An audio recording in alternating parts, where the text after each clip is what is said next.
Budaya kuliner dibentuk oleh lingkungan dan kehidupan budaya masyarakat. Bagaimana masyarakat dengan kebudayaannya merespon kondisi lingkungan mereka yang menyediakan berbagai kebutuhan sandang, pangan, dan papan. Dalam kebutuhan papan ini, lingkungan alam setiap wilayah memiliki karakteristik tersendiri. Itu yang membuat budaya kuliner di setiap wilayah berbeda antara satu dengan yang lain. Masyarakat Sunda sejak masa lalu sampai sekarang memiliki kebiasaan mengkonsumsi makanan nabati. Hal ini sesuai dengan kondisi tanah wilayah Jawa Barat yang sangat mendukung untuk menumbuh suburkan berbagai kekayaan vegetasi.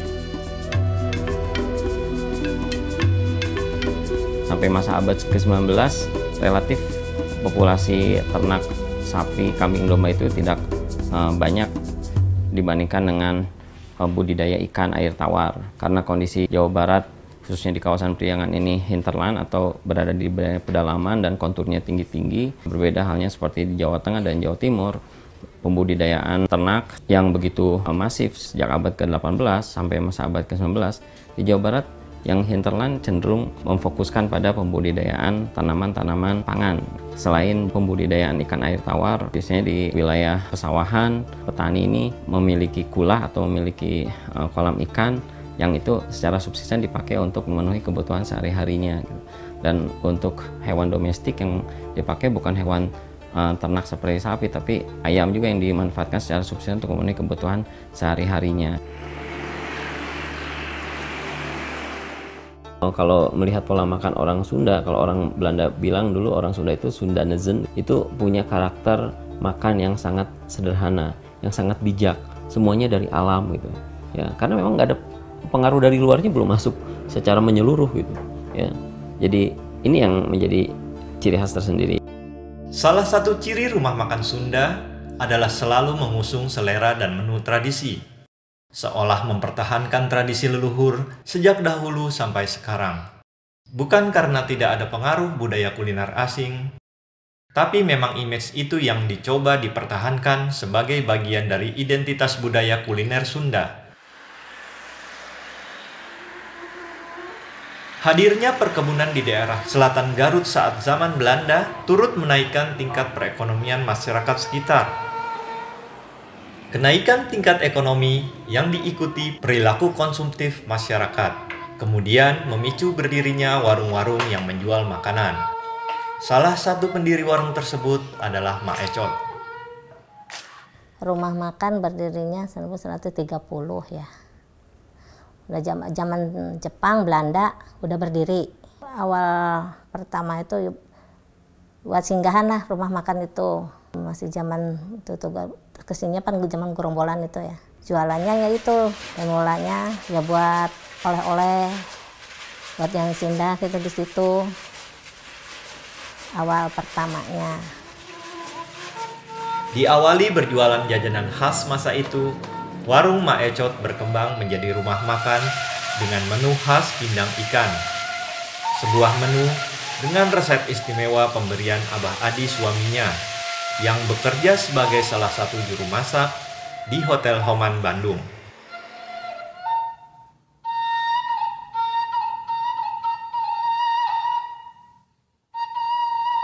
Kawitna teh ya warungna, rumah makanna ya. Ya, deui ka dieu. Tah, ieu ka dieu tarasatankeun bumi ti dieu. Nenek babarungan alit. Tadi nate babarungan alit. Ya teras tepang sareng Abah Hadi. Ya teras sesena mewarang ada rumah makan gitu.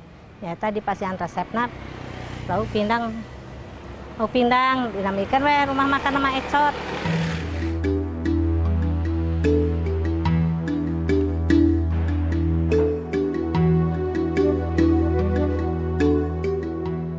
Berada di antara kota Garut dan kawasan perkebunan selatan, menjadikan rumah makan Mak Ecot berada di lokasi strategis. Selain sebagai rumah makan, tempat Mak Ecot juga sekaligus menjadi tempat transit bagi orang-orang yang akan melakukan perjalanan. Seiring waktu, pelanggan Mak Ecot semakin bertambah, yang artinya semakin terkenal keistimewaan dari menu pindang ikan rumah makan Mak Ecot. Kalau zaman dulu ya orang-orang yang model udah pada jadiin model Jepangnya, model Belanda yang udah pada kenalnya gitu sama Abah tuh dari ke situ. Makanya sekarang udah tahu sampai ke luar negeri, sampai kemana-mana sekarang itu tuh ikan pindang tuh.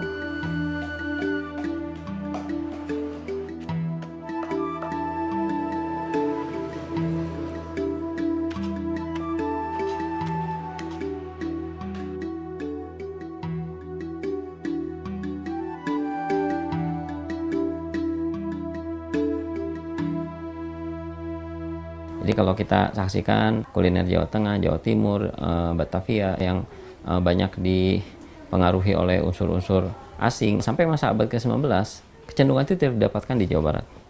Ini yang membuat kenapa tradisi kuliner itu cenderung bertahan. Jadi kalau kita mengkaji teks-teks di masa abad ke-19 seperti yang dituliskan oleh Thomas Stamford Raffles dalam The History of Java, terus beberapa karya-karya monografi sejaman pada masa itu gitu, yang menyinggung, atau dalam ensiklopedia Nederlands Indie, ensiklopedia Hindia Belanda, itu yang melakukan inventarisasi budaya-budaya makan yang ada di tanah jajahan. Kuliner Sunda itu cenderung bertahan, ya. Dia tidak mengalami perubahan yang signifikan dan cukup nyaman, cukup senang mereka makan dengan nasi, lalaban, sambal, ikan air tawar atau ikan asin, ya. Ini juga dicatat dalam penelitian-penelitian para ahli gizi dan botani sampai masa awal abad 20, bahkan sampai awal abad 20. Misalnya dalam karyanya Osho dan Bakhuizen's Vegetables in the Dutch Indies, ini juga disinggung gitu bahwa orang Sunda itu punya karakter yang sangat mempertahankan tradisi mereka. Cukup dengan makan nasi, uyah atau garam, sambal, lalap, ikan, ya sudah cukup gitu.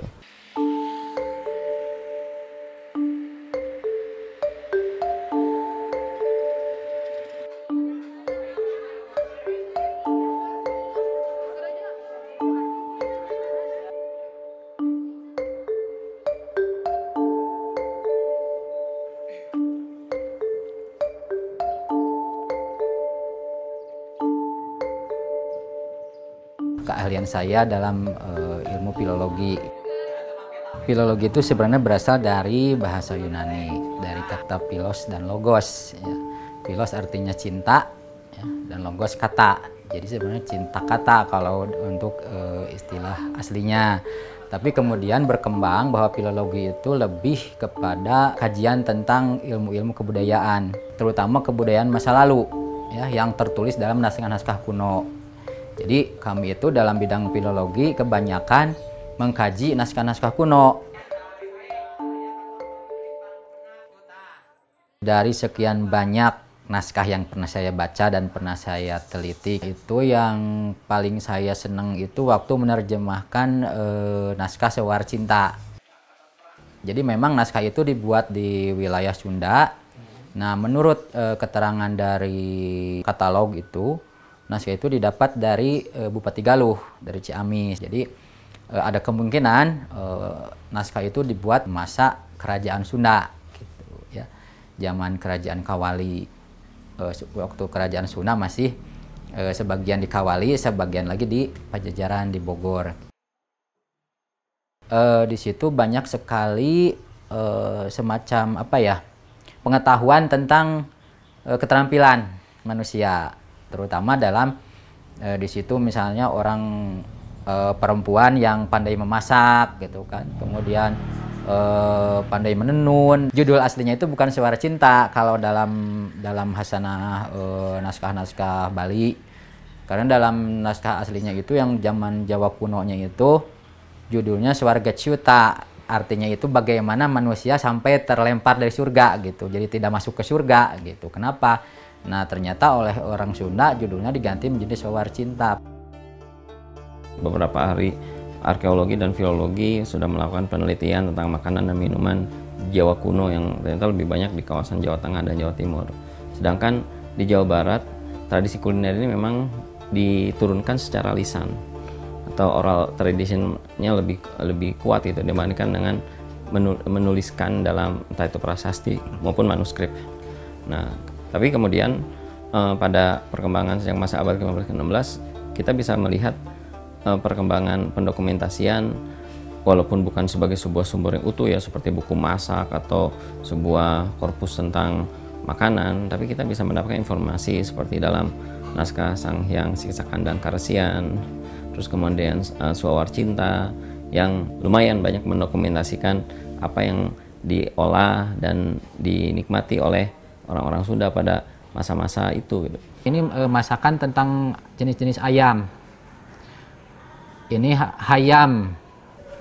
hayam bodas tak dipindah ke bawah, baris bawah. Ini padamara. Nah, ini padamara. Itu dimasaknya di padamara. Di semacam opor kalau mungkin sekarang ya, semacam opor gitu. Jadi bumbunya bumbu putih.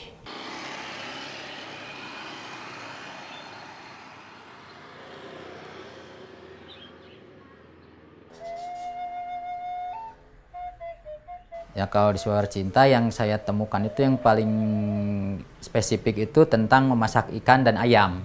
Masakan ikan itu dari berbagai jenis ikan tawar ya, ikan air tawar, terutama ikan sungai. Ya seperti lele kan, itu kan lele sudah terkenal sudah ada di dalam naskah itu. Dan masakannya itu yang lele itu dicobek, kemudian lendi semacam lele juga. Nah itu lendi itu biasanya dipaisbari kalau menurut Suawar Cinta. Jadi dipepesnya sore tapi dimakannya pagi gitu. Kemudian parai di kembang lopang gitu kan. Kembang lopang itu kan kalau menurut warnanya kan kembang lopang itu kuning. Jadi mungkin ikan parai itu dibumbu kuning gitu dengan bumbu kunyit gitu. Kemudian kurang di kembang dadap ya, kembang dadap itu kan warnanya merah ya mungkin udang itu di bumbu merah, cuman mungkin warna merah itu dulu tidak spesifik merahnya seperti sekarang karena gula merah juga kan warnanya tidak merah tapi kan coklat gitu, tapi disebutnya kan merah gitu. Kemudian jenis-jenis ayam ya, ada ayam danten disaraten, terus ayam cangkes diketrik, ayam kamberi dikasih. Nah itu kan jenis-jenis ayam dan spesifikasi cara memasaknya bermacam-macam juga. Ini ngela sepang ngangen ha. Nah, hanya hayam ini ada di baris selanjutnya. Nah, hayam. Nah, ini hayam. Ada jenis masakan yang di sini disebutkan yaitu tadi sepang, yaitu sepang itu kan sayur. Sepang itu bahannya tentu dari sayuran karena disebut ngela. Ngela itu kan merebus atau mengukus sayuran untuk lalapan maupun untuk dimakan sebagai lauk gitu. Ngarara geding. Ini sebenarnya masih ada lanjutannya. Jadi selain memasak sayur, memasak ayam, memasak ikan, nah ini ada juga memasak semacam camilan. Nah disebut ada cemilan disebut rara geding. Ini ngamumujet ngararang mandi. Ngararang mandi. Kemudian ini ngararang geding. Ini yang disebut ngararang geding ini yang saya terjemahkan membuat ladu. Nah, rara geding ini di dalam bahasa lain selain ladu itu saya menyimpulkan ini dari rara geding itu rara gudig yang ada di dalam bahasa Indramayu. Jadi di Indramayu itu ladu itu disebutnya rara gudig atau rara geding gitu. Nah, oleh sebab itu saya dalam penerjemahan teks ini ketika menemukan rara geding ini apa, oh ternyata ada di dalam bahasa Indramayu yaitu dalam bahasa Sunda yang bahasa Sunda Lulug itu ladu gitu. Jadi cemilan yang terbuat dari ketan dengan gula merah dan kelapa dibuat menjadi sejenis juadah atau dodol gitu. Karena nyanglarkeun mujud ngaramandi. Nah ini ada nyarat nya sate. Nah, kemudian ada juga nya sate, ini membuat sate. Ini tidak disebutkan jenis dagingnya, cuman di sini kan disebutkan sate. Kalau jadi sate tentu daging merah gitu. Jadi yang paling banyak dipakai oleh masyarakat Sunda ketika itu adalah memasak ayam dan ikan gitu. Karena itu yang paling sering didapat baik di sungai ataupun di sekitar rumah. Dan daging merah mungkin itu hanya dalam acara-acara tertentu, yang acara-acara besar.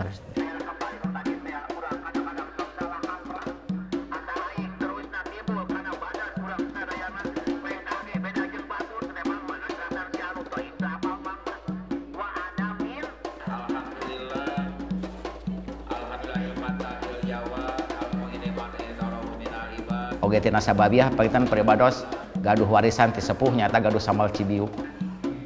Oge alhamdulillah pagitan sambal cibiuk janten ikan kakenal ku sadayana oge sambal cibiuk teu kantos kagerus ku zaman, sekalipun zaman parantos modern tina bahan tina cara ngadamel sambal cibiuk teu kantos kacampuran ku bahan-bahan anu parantos zaman kiwari zaman modern. Saur sepuh bahwa sambal cibiuk teh ngawitan anu ngayakeun sambal cibiuk teh Eyang Fatimah eta teh putrana Syekh Waliullah Japar Sidik Sunan Haruman. Kadah kauninga panginten bahwa Syekh Japar Sidik teh eta salah sawios penyebar agama Islam khusus panginten di daerah Garut. Nu langkung rame nama eta sambal cibiuk teh nyaeta dina waktos tos padik kabadinakeun kinten-kinten tahun 50 tahun 62 dina waktos Eyang Muhammad Sobar namina. Eta Eyang Muhammad Sobar teh putra kalima ti Eyang Haruman. Malihan ayeuna teh guruna Pak Ibrahim Aji Pangdam Siliwangi. Saur sepuh eta Pak Ibrahim Aji nyanak tamu rombongan ka pasantren tengah bumina Eyang Muhammad Sobar teh. Ta eta tamu nikmatna luar biasa nuang kana eta sambal teh. Tangawitan nu nyes sumbebarna sambal cibiuk mah pamitel pat tidinya ti Eyang Muhammad Sobar. Cem ka ditu cem ka dieu akhirna teh rame seueur anu ngabujeng hoyong kumaha rasana eta sambal cibiuk. Malihan paetan punten pade upami dibahasakeun pakinten sapertos legenda di cibiuk teh. Sambal itu sebagai penyedap atau penggugah selera makan. Ini bukan hanya di tradisi Sunda saja. Kalau kita bentangkan budaya makan yang ada di Indonesia, bahkan di Asia Tenggara, sambal merupakan kondimen yang selalu hadir supaya nafsu makan muncul. Karena memang kapsikum, zat yang dikandung dalam cabai itu memang tujuannya untuk menggugah selera makan, untuk membuat mata melek. Kalau dihubungkan dengan tradisi kuliner Sunda gitu, ini fungsi sambal pun ya demikian. Kalau dilihat atau apa yang ada dalam naskah Mampak Cacandran Sunan Haruman, ini kan disinggung juga tentang bagaimana fungsi sambal sebagai penggugah selera makan. Ya. Jadi ya dikisahkan tentang bagaimana di Cibiuk, kawasan yang pada masa abad ke-17 dijadikan sebagai syiar Islam, di lingkungan pesantren, sambal ini biasa diolah gitu ya, untuk kebutuhan makan sehari-hari para santri.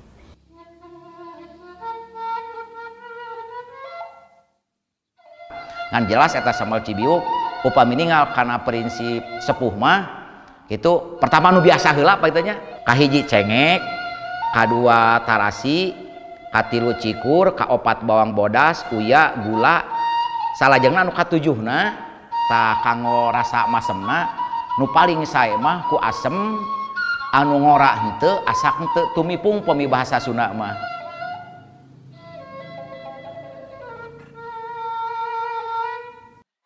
Dosis sambal cibiuk sarasna mah panginten ku Allah teh parantos dipasihan duka warisan naon jatan khusus panginten kanu pami nyambung darah punten-punten imah peribados pami nyambung tina darah mah imah piling we Pak, piling upami tina cengek sangos teu tiasa nangtoskeun tarasi kedah sekian gram atanapi bawang bodas sekian genul teu tiasa eta mah piling we sifatna panginten turun temurun akhirna diulek cara ngulekna ge punten panginten kanggo ngagambarkeun aya tata cara khusus cowet nu tadi lajeng tina paitan mutu didamel tina tangkal asem maksadna didamel tina tangkal asem eta mutu teh hiji teuas awet lajeng rahasia sepuh tina eta tangkal asem nugikeun ka kiwari teu acan kapenak aya rahasia nu terkandung dina eta tangkal asem.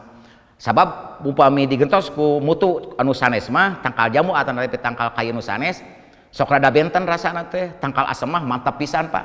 Diangge kana mutu. Lajeng cara ngulekna punten painten tah cara ngulekna teh eta si curug teh kenging lurus sareng mutu. Tapi si curug-curug teh dikahaneukeun dipegang sapertos kieu. Tah cara ngulekna teh.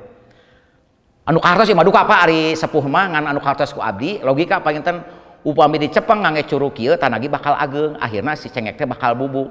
Tah sedengkeun upami bubuk teh awon kirang sae. Kieu Pak painten upami ningal kana fitrah jalmi jelas karakter teh tabiat painten tabiat beda-beda. 7 golongan silahkan jadi cengek, silahkan jadi cikur, silahkan jadi bawang bodas, silahkan jadi gula, silahkan jadi uyah, jadi tomat, jadi asem. Tapi urang kudu ngahiji. Ketika bermacam-macam eta jalmi ketika ngahiji lajeng bakal raos ku ngahiji mah timbul kebersamaan, timbul kakiatan, usum ngadunga tereh di ijabahna.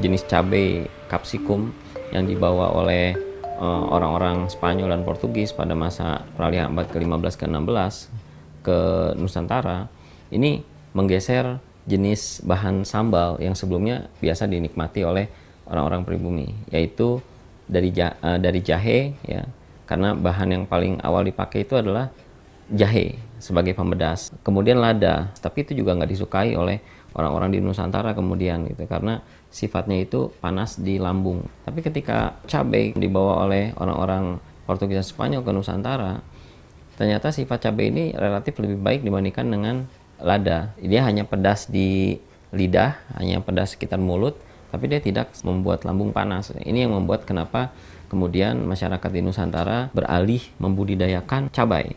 Kalau melihat sejarah perkebunan di wilayah Cikajang di Garut ya, pada masa lalu dari hasil pendokumentasian yang dilakukan oleh Karel Frederick Hull, seorang pemilik perkebunan teh di wilayah Cikajang, apapun bisa dibudidayakan di situ. Berbagai tanaman-tanaman asing seperti labu atau waluh, terus kemudian wortel, seledri, peterseli, buah bit, buah ara, termasuk juga cabai itu bisa dibudidayakan di situ.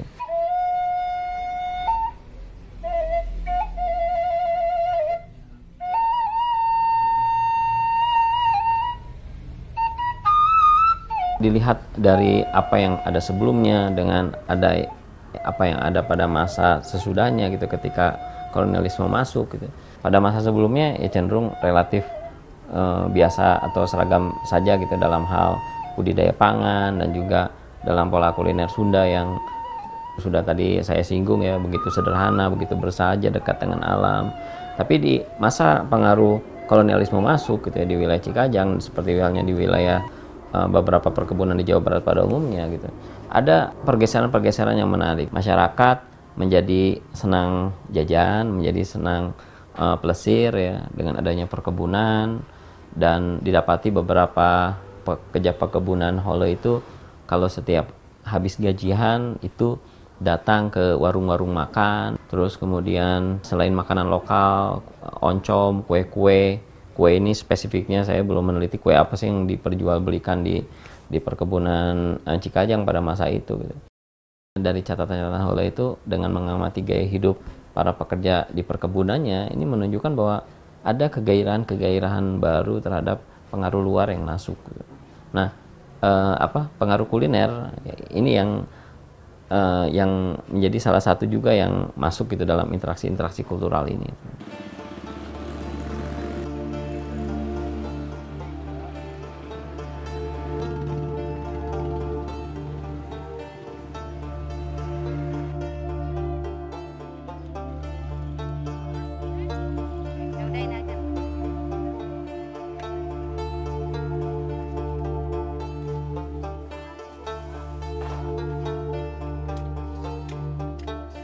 Lalap sudah menjadi bagian dari tradisi kuliner sejak masa lalu.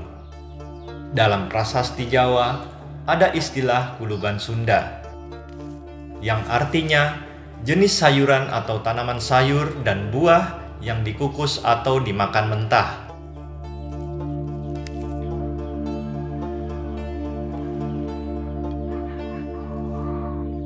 Lalap rumah disebutnya lalap rumah. Ini namanya kedongdongan, khasiatnya buat asam urat, bisa buat metabolisme badan, peredaran darah.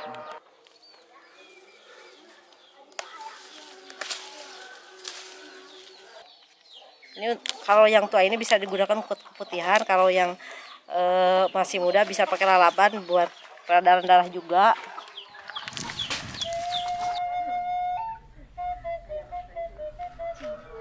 Kokak ini buat pencernaan dan buat darah tinggi. Ini terong biasanya dimakan mentah.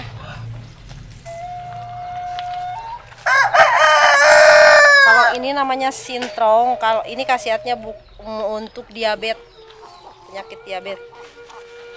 Ini dimakan mentah, terong dan sintrong bisa dimakan mentah.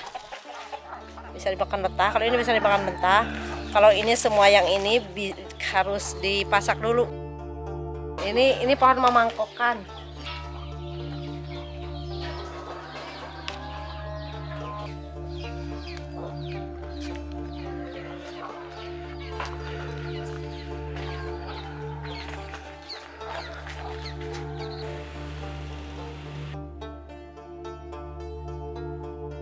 Nah, sekarang faktor eksternal yang lain ini diakibatkan oleh ekspansi makanan cepat saji yang juga menyeruak begitu kuat, begitu masif.